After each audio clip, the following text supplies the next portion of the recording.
Hi everyone, Namaste. I hope all of you understand the last video class about enthalpies of different reactions. Like we completed enthalpy of formation, enthalpy of neutralization, enthalpy of combustion. Also we completed bond enthalpy. So remaining whatever is there, we complete now. So the next enthalpy of reaction is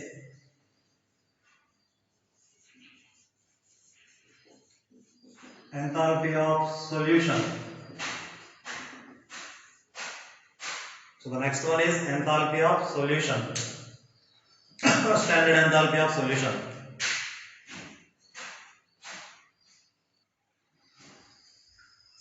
So what actually enthalpy of solution is? It is the change in enthalpy during the formation of solution by dissolving 1 mole of solute in the excess of solvent. Here solute must be 1 mole. So 1 mole of any solute we are dissolving in excess of solvent. So there must be formation of solution and the change in enthalpy is called enthalpy of solution. So for example, we are taking 1 mole of NaCl solid, we are dissolving in water. Water can be taken in any amount, but here solute must be 1 mole. The product will be formation of aqueous NaCl. So we can write as NaOH aqueous and the product is HCl aqueous. So by dissolving 1 mole of solute in the excess of solvent forming solution, so how much enthalpy is changing? That is called enthalpy of solution. So enthalpy of solutions can be positive, can be negative. Both are possible. So that is depends upon which type of salt we are taking. So salt can be energy release on dissolving with water or some energy absorb is also possible. How it is positive, negative is possible. See this. For example, when we are dissolving in NaCl in water, so water is a H2O molecule. On dissolving NaCl, so NaCl has ionic bond, positive and negative. So whenever NaCl on dissolving in water, so this Cl will form bond with this hydrogen. So due to this bond formation, some energy will be released. That is called hydration energy. So whenever ions combines with water, the releasing of energy is called hydration energy. And this energy is utilized to dissociate the NaCl molecule. So this can be break. So by using this energy, we are breaking this bond. So how much energy required to break this bond is called lattice energy. So whenever salt dissolving in aqueous solutions, there must be two types of energies involved. One is the hydration energy, another one is the lattice energy. If the lattice energy means it is the amount of energy required to break the ionic molecules or lattice molecule. Similarly, hydration energy is the energy released during the formation of bond with water and ion. So this is hydration energy, this is lattice energy. If this hydration energy is greater than lattice energy, then solubility of solute is high or completely soluble. Whenever hydration energy is high, that means more energy is releasing and completely breaking the ions, it is soluble in water. That's why when hydration energy is more than the lattice energy, solubility will be high. If this hydration energy is less than the lattice energy, then solubility is low. So remember these two statements. When hydration energy is greater than lattice energy, highly soluble. When hydration energy is less than the lattice energy, it is the low soluble. So that means whenever releasing energy is more, energy releasing means exermic. So hydration energy is more, delta H sign be negative. If lattice energy is more, delta H sign be positive. So depends upon nature of the salt what we are taking, because we cannot predict which is a positive, which is a negative. That is experimental value. But simply I am telling, whenever solute dissolving in water, there is an involvement of hydration energy and lattice energy. If the releasing energy is high, the delta H final value must be negative. If the required energy is high, then the delta H value must be positive. So enthalpy of solution, it can be positive, it can be negative. That is depends upon nature of solute and solvent we are taking. For NaCl, so NaCl and water, whenever it is dissolving, it is nearly ideal. That means the value of hydration energy and lattice energy nearly equal. So enthalpy does not matter. That means very less change, either negative or positive, very less change, because in NaCl and water, hydration energy and lattice energy nearly equal. So that's why enthalpy of solution can be small positive or small negative. That's it. So that is enthalpy of solution. Statement is, during the dissolving of 1 mole of solute in the excess of solvent, how much energy is changing? That is called enthalpy of solution. It can be either positive or negative. So depends upon hydration energy and lattice energy involvement. Hydration energy is the amount of energy released during the formation of bond between ion and water molecule. So this is a water molecule and this is an ion. Between ion and water molecule, whenever bonds are forming, releasing energy is called hydration energy. Similarly, lattice energy is the amount of energy required to break ionic bond or to break lattice molecule. So this is enthalpy of solution. Similarly, the next one is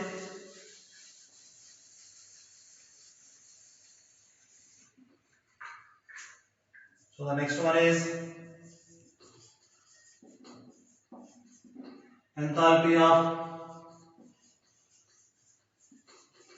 phase transition. All are simple reactions. Enthalpy of phase transition. So phase transition means changing of the phase or changing of the state of the system.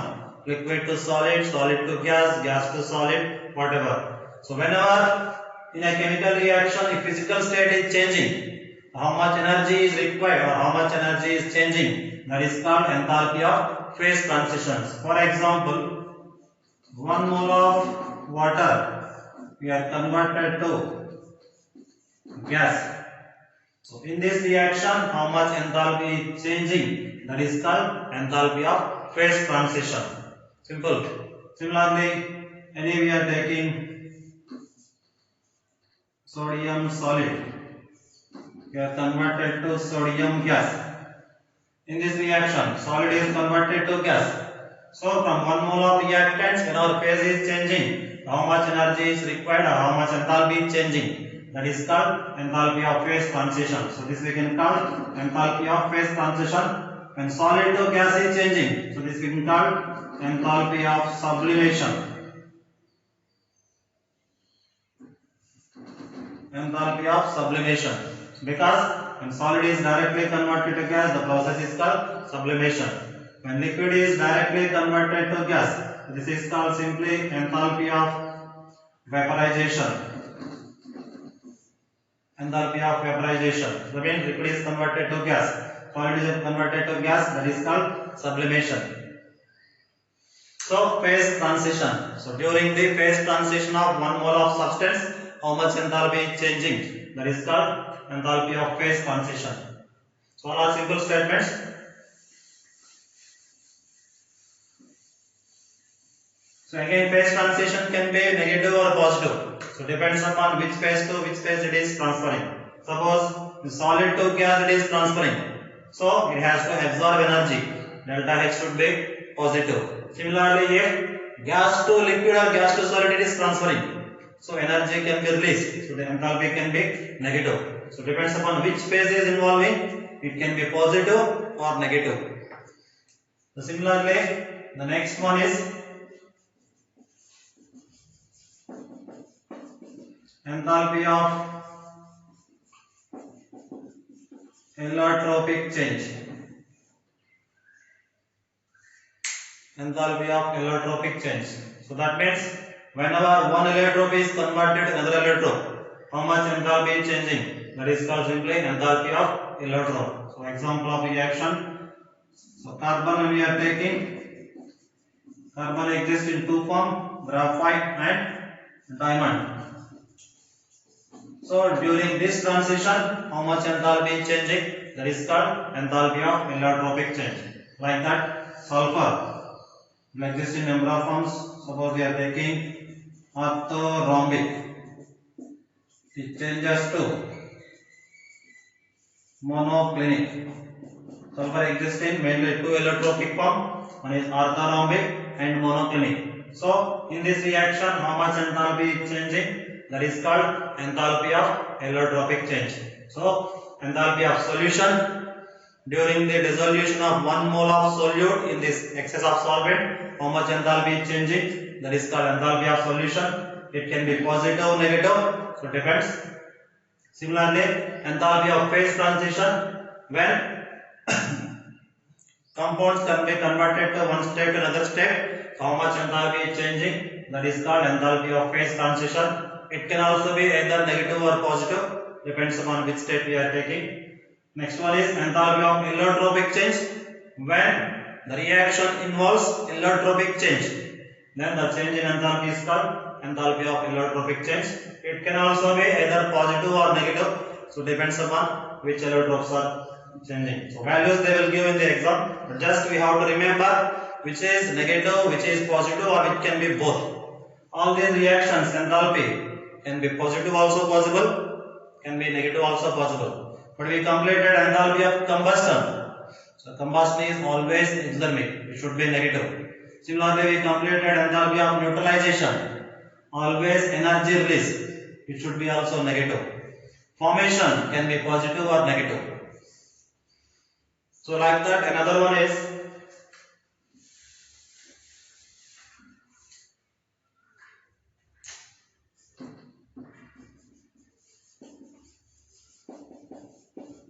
enthalpy of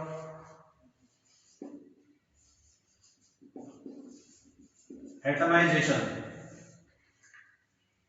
The next one is enthalpy of atomization.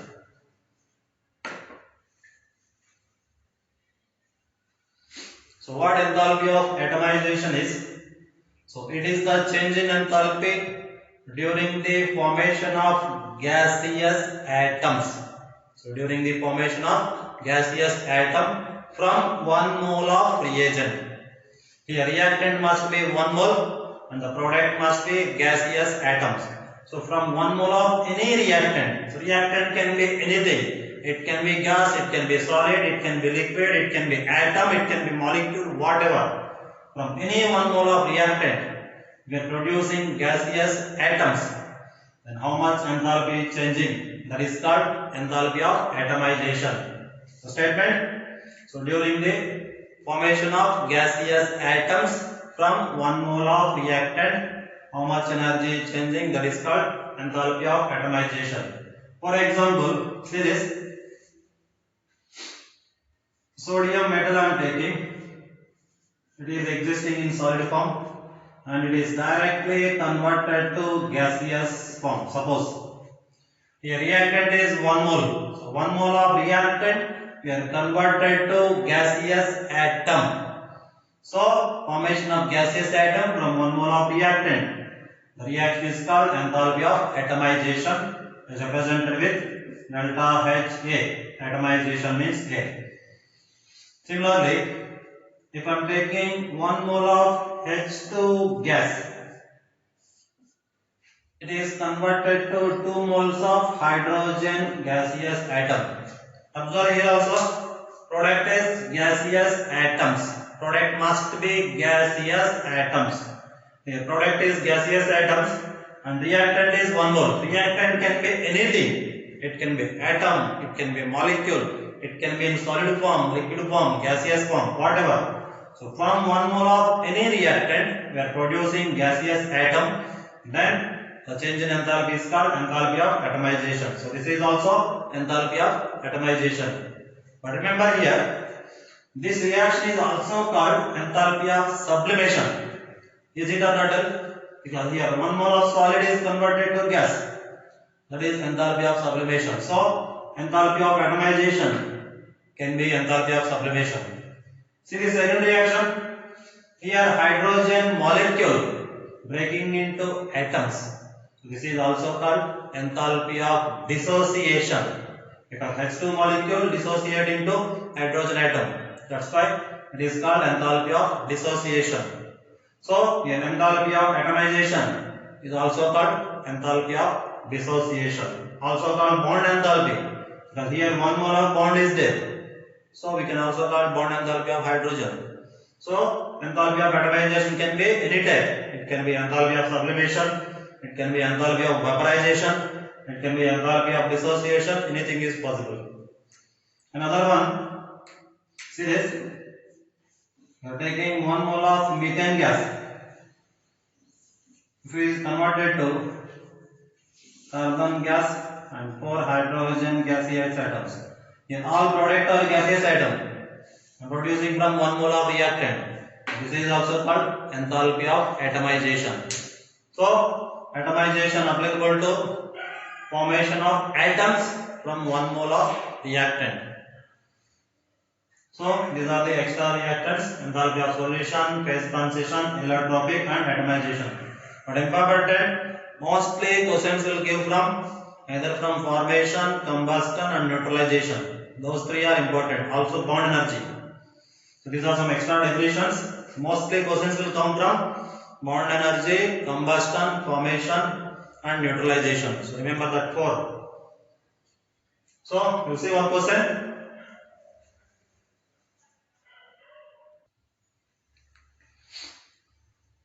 See the question here. Calculate the enthalpy of reaction in joules. For this reaction, reaction is given. Carbon graphite is changing to carbon diamond. So this is a allotropic change reaction. Yes, graphite is converted to diamond. So in these reactions, we have to calculate enthalpy in joules from the following data. So data is given. Carbon graphite on reacting with oxygen producing CO2, whose enthalpy is equal minus 393.5 kilojoule per mole, and carbon diamond on oxidation producing CO2, whose enthalpy value is minus 395.4 kilojoules. The value is given in kilojoules, so we have to calculate in joules. So answers are given. Just try this question. Very simple question. All of you pass and try this question.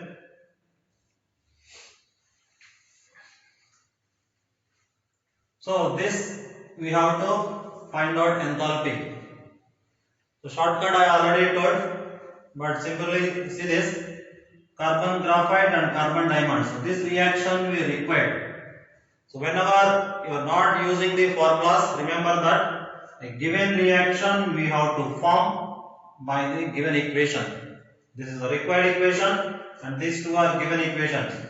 With the help of given equations, we have to form required equation. So what is the required? Carbon graphite we required. So carbon graphite present in the first equation.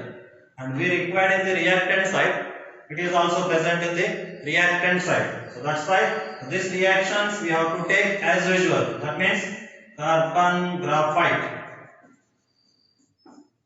plus O2 gas in the product CO2 gas. So this reaction we have taken, the carbon graphite will come in the reactant side. Also we want carbon diamond in the product side. Here carbon diamond is there in the second equation. But here it is a reactant, but we required in the product side. That means to get in product side, so this reaction we must have to be reversed. So this reaction we are reversing. So reversing means reactants converted to product, product converted to reactant. So when we are reversing this equation, CO2 will come in the reactant side and in the product side carbon diamond plus O2 gas. So just we are forming this equation by using these two equations. So we require carbon graphite, it is present here. So as usual this reaction we have taken, but we require carbon diamond in product side. But here carbon diamond present in reactant side. That's why this reaction we are reversing. On reversing, these two converted to product side. This converted to reactant side. Now see this equation. This CO2 gets cancelled. This O2 gets cancelled. So the remaining is carbon graphite produce carbon diamond. That means required equation is came. So simply the required equation is came by adding the first equation and by reversing the second equation. So what is meant by reversing? I told in thermochemical equations, if any thermochemical equation is reversed, its enthalpy sign will be opposite. That means, so for this reaction, this we have taken as usual here. The delta H of this reaction is equal to, here this will be minus 393.5 kilojoule, because sign is already minus and we are taking as usual. But here the second equation here reversed. When we are reversing, sign will be opposite. That means plus 395.4 kilojoule. So from this, what is the value? 393.5, 395.4. So subtract this value. 93.5, 94.5, 95.5. So value will be 2. But 4 means here this will be 1.9 kilojoule per mole. So 1.9 kilojoules, when I convert it to joules into 100, so this will be 1900 joule per mole. So the answer will be A, 1900 kilojoule. So this is the technique. Whenever required equation we have to form by using the given equation. So this equation we are taking, carbon graphite will get in the reactant side, and this reaction when we are reversing, carbon diamond will get in the product side. Reversing means sign will be opposite, minus 393.5 plus 395.4, value will be 1.9, nearly 1900 joule per mole. So this is a formation of reactions. But I already told, whenever, see this is a combustion equation. Carbon graphite on combusting produce CO2. Carbon diamond on combusting produce CO2. So whenever combustions are given, so what is that simple technique I told? Enthalpy of any reaction by using combustions is equal to enthalpy of reactants minus enthalpy of product. That is a simple technique. And on the other way, directly we can calculate enthalpy of this reaction. So what is the reaction? Carbon graphite produce carbon diamond. So we require enthalpy of this reaction is equal to, given our combustions, this is a combustion equation, this is a combustion equation. When our combustions are given, formula enthalpy of reactant minus enthalpy of product. So what is the reactant? Carbon graphite. So graphite combustion value minus 393.5 minus product is the diamond. So diamond combustion value minus 395.4. Minus into minus will be plus. So on subtracting again we'll get 1.9 kilojoule or 1900 joules. So whenever combustions are given, simple technique, reactant minus product. When formations are given, product minus reactant. So many questions, most of the questions will come like this. The thermochemical equations are most important. They will give 2-3 values. So required equation value we have to determine. Just formations are given or combustions are given or bond energies are given. All that we have to identify. So based on that, we have to apply the formula. When formations are given, product minus reactant. Combustions are given, reactant minus product. Bond energies are given, again reactant minus product. So this is a very simple technique.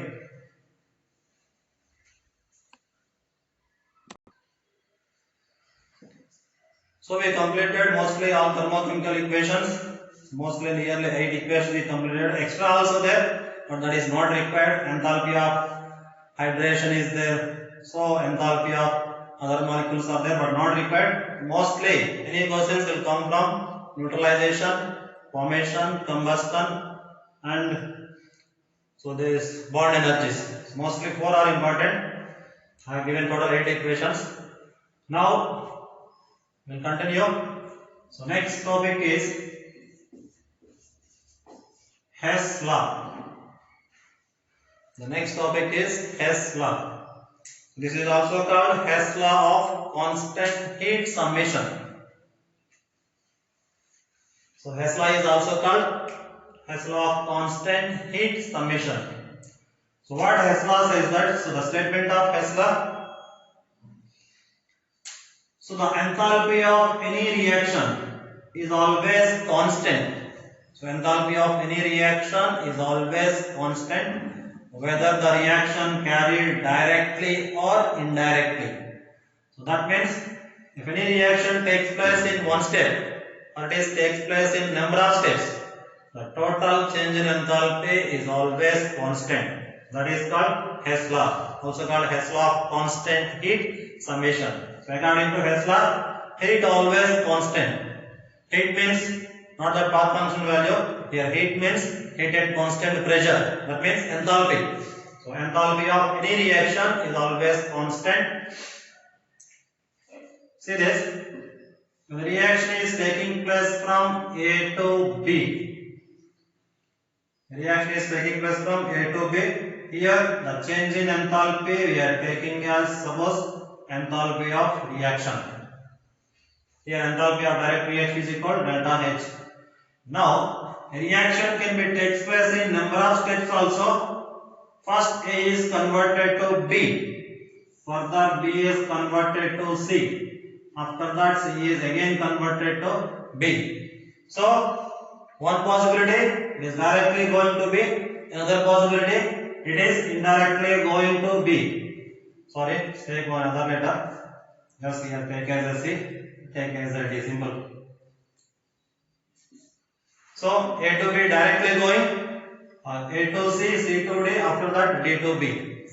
So what the Hess law says that if a reaction is taking place directly or indirectly, the heat is always constant. That means how much enthalpy is changing in this reaction, and it is always equal to sum of the enthalpies of indirect equation. Right, here enthalpy change is delta H1, here enthalpy change delta H2, here enthalpy change delta H3. So indirectly delta H1, delta H2, delta 3. Indirect equation delta HR. But the direct value must be equal to sum of the indirect value that is given by Hess law. Because I already told enthalpy is a state function. It only depends on initial and final. How it came does not matter. It can be direct or it can be indirectly. That means whatever the energy changing in directly, that must be equal to energy of indirect. That is a very simple statement. So direct enthalpy is equal to indirect enthalpy.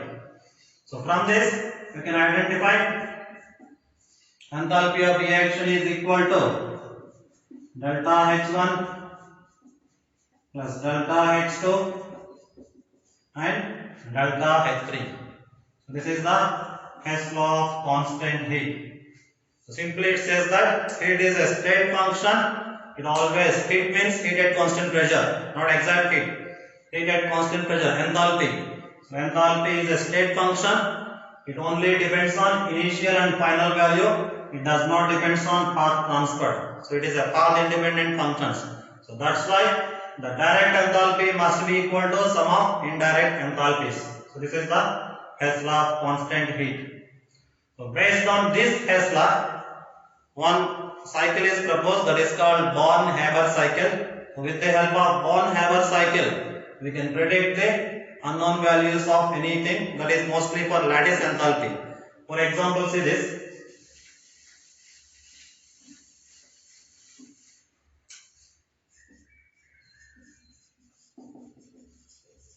Born-Haber cycle.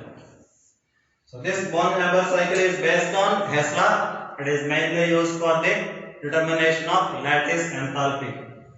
So how to determine lattice enthalpy? See this. I am forming NaCl salt.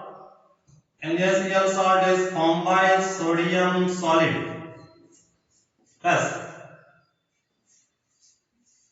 half Cl2 gas produce NaCl solid. So this is nothing but enthalpy of formation of NaCl, because 1 mole of product from its naturally occurring elements. So enthalpy of formation of NaCl. So enthalpy of formation of NaCl, that's enthalpy of formation. So this is a direct equation. So direct equation means from the natural states to direct formation of 1 mole of product. But here see this, we are writing the indirect steps of this formation of NaCl. First, actually, this sodium solid is converted to sodium gas.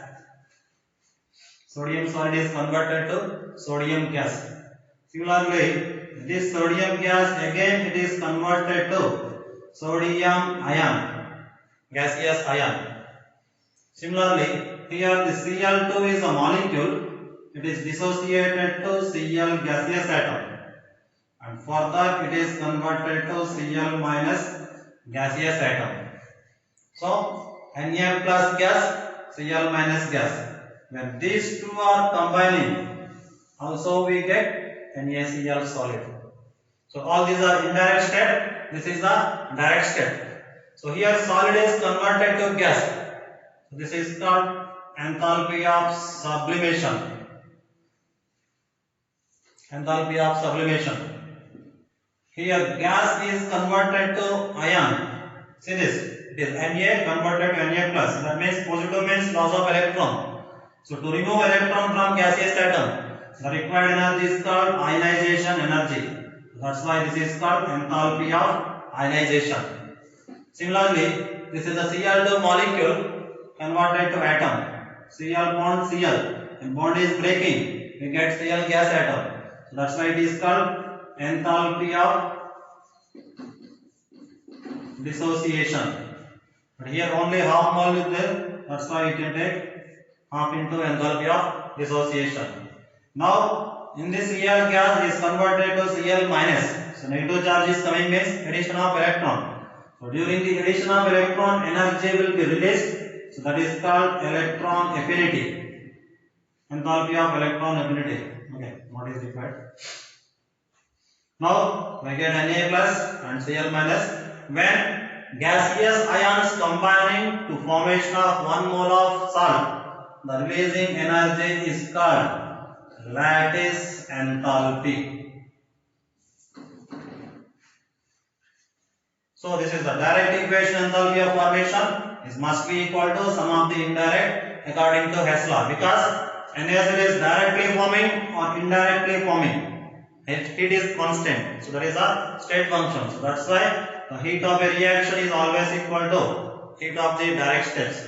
So from this we can calculate enthalpy of formation must be equal to enthalpy of sublimation plus enthalpy of ionization plus half into enthalpy of dissociation plus enthalpy of electron affinity plus lattice enthalpy. So by knowing the remaining values, direct value and remaining values, we can determine the lattice enthalpy. So lattice enthalpy mostly determined by using this Haber cycle, Born-Haber cycle. So this is also based on Hess law. Direct value must be equal to sum of the indirect values. So that is about Hess law and Born-Haber cycle.